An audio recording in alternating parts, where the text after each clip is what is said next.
Salut à tous, aujourd'hui nous allons parler de 2046, le film de Wong Kar-wai sorti en 2004. L'histoire se passe à Hong Kong à la fin des années 60. Ça nous montre un écrivain de science-fiction qui est en train de tenter de terminer un livre qui se passe en 2046. Pour en parler avec nous, nous avons aujourd'hui Nathalie Bittinger, maître de conférence à l'université de Strasbourg. Elle a également publié 2046, une analyse du film aux éditions Armand Collin. Le film sera diffusé le mercredi 2 mai. Alors 2046, parlons-en.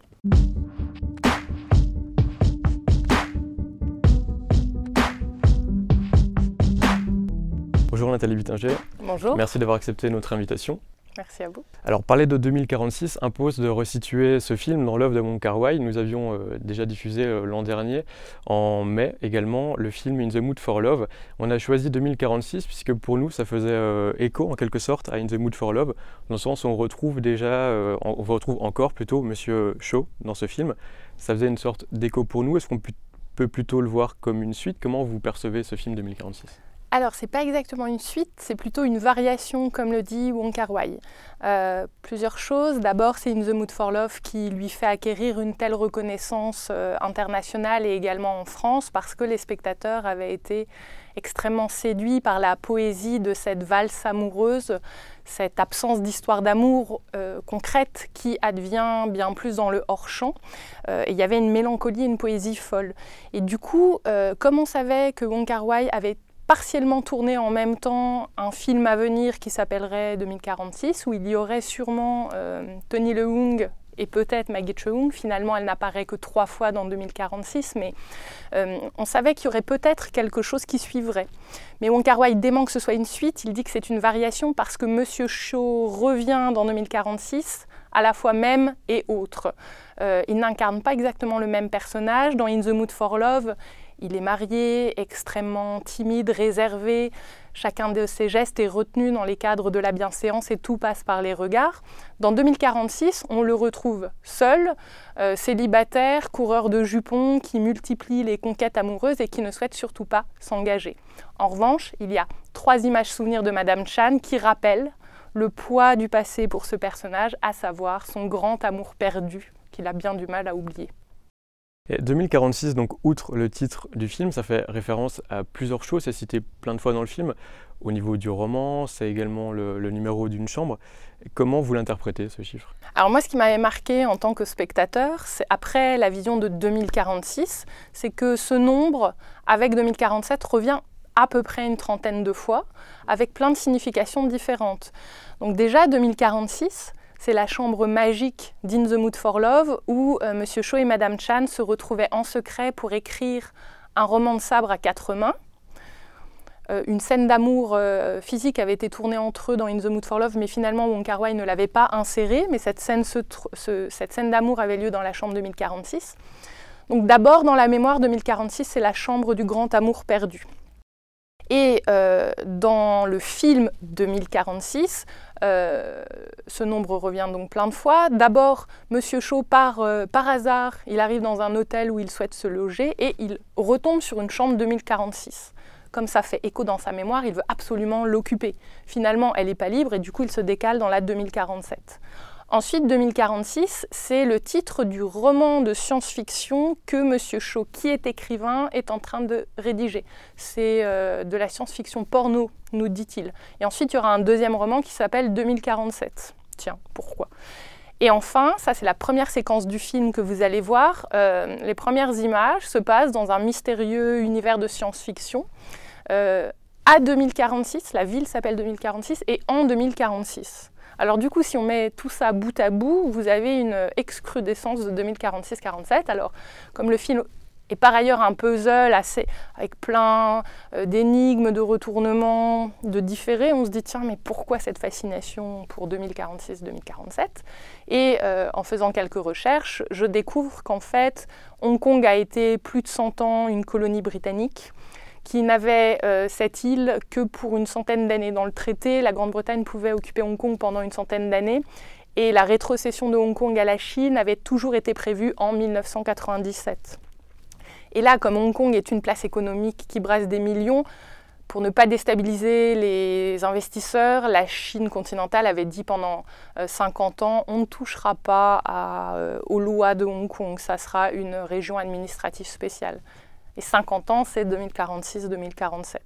C'est là que ça s'éclairait, c'est-à-dire que le film ne parle pas directement de la grande histoire, de l'histoire des relations entre la Chine et Hong Kong, mais de manière subliminale et en jouant avec ce signifiant 2046-2047 qui revient sans cesse. Wong Kar-wai s'amuse quand même à travailler une certaine réflexion sur l'histoire de son pays.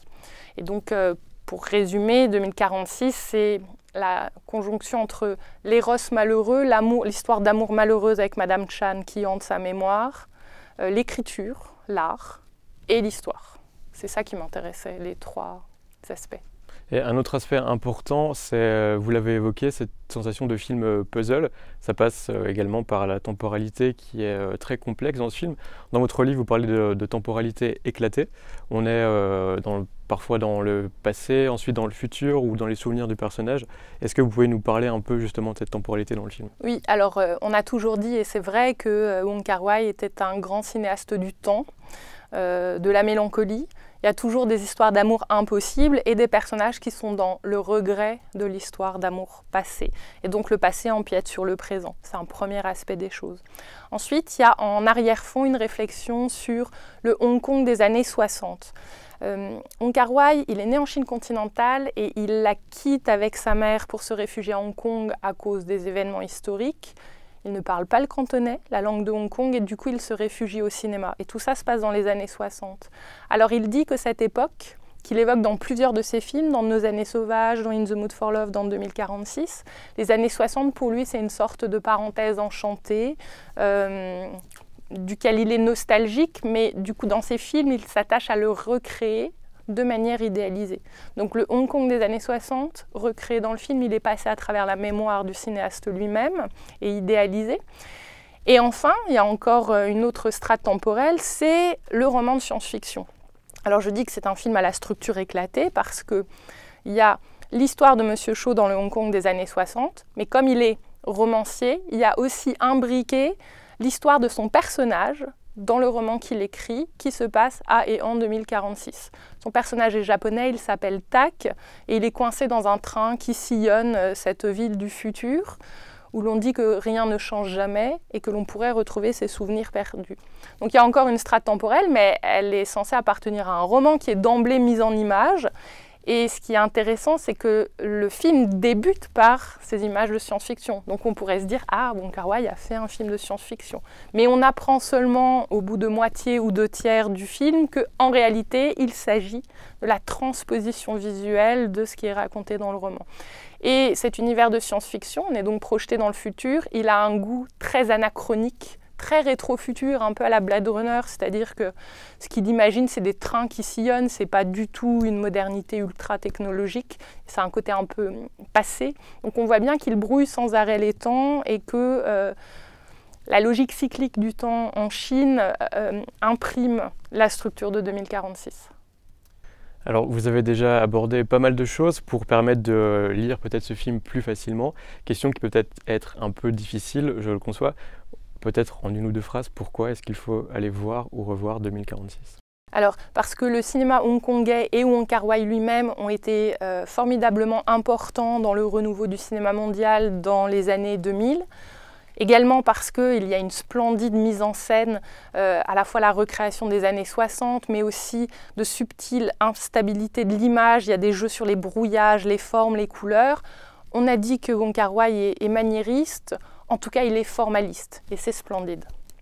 Et comme toujours, on va terminer avec un extrait que vous avez choisi, et c'est un extrait du début du film. Avec l'androïde à émotions différées, qui est un magnifique personnage du roman et qui vient redire un peu comment, chez Wong Kar-wai, les personnages passent toujours l'un à côté de l'autre et les histoires d'amour échouent toujours. Merci beaucoup Nathalie Butager d'être venue cette année nous parler de nouveau avec passion d'un film. Merci à vous. On se retrouve donc le mercredi 2 mai pour voir ou revoir ensemble sur grand écran 2046. Salut! 昔恋をしたことがある。しばらくして彼女はいなくなった。2046へ行ってみた。もしかしたらそこで彼女が待ってるんじゃないかと思った。でも彼女を見つけることはできなかった。彼女が俺を愛していたのかどうか考えずにはいられない。